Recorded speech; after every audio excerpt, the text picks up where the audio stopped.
Kaya magandang hapon po mga kagala. What's up sa inyong lahat? Nandito po tayo ngayon sa sa Barangay Binduyan. Ayan, kung mapapansin niyo po, napakaganda ng dagat mga kagala. Time check is alas 5 na po ng hapon. At ayun, kararating lang po namin dito. Kasama natin yung mga kaibigan natin galing Puerto. Dadalo lang po kami dito ng birthday nung isa sa parang kapamilya na rin namin, kay Ate Norma. Ay mga kagala, yung bato po dito ay mga pebbles. Ayan, mga pebbles. Mapapansin niyo.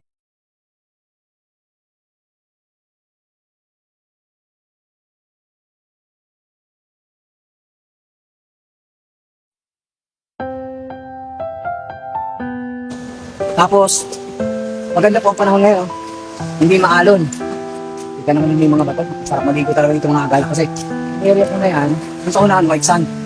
Pagka pupunta kayo doon sa unahan, white sand po yan dyan. Tapos dito sa taas, mga pebbles. Yan po yung produkto talaga dito ng lugar na to. Sa Binduyan. Yan, ang gandang tambayan dito mga agala. May mga bato na malalaki. Yan, tapos may kubo-kubo doon. Yan. Hindi po, update na lang ulit mamaya. Magandang hapon po sa lahat.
Ayun mga kagala, siyempre kasama natin ang ating bayaw.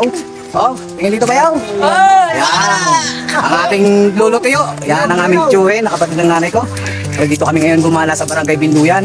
Uy, mga kagala, umatin lang po kami ng birthday party dito ng aming kaibigan. Kasamahan namin, yun. Umatin lang po kami dito. At bukas, mag-overnight kami rito mga kagala. At bukas ng umaga, doon na kami maliligo sa dagat. Okay po.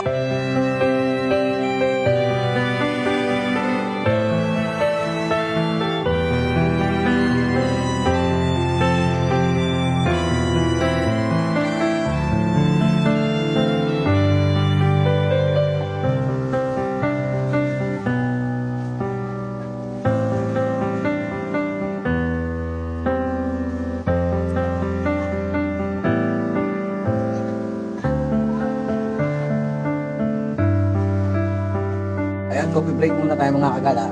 Ayan, dito pa rin po tayo sa Binduyan. Dito muna tayo.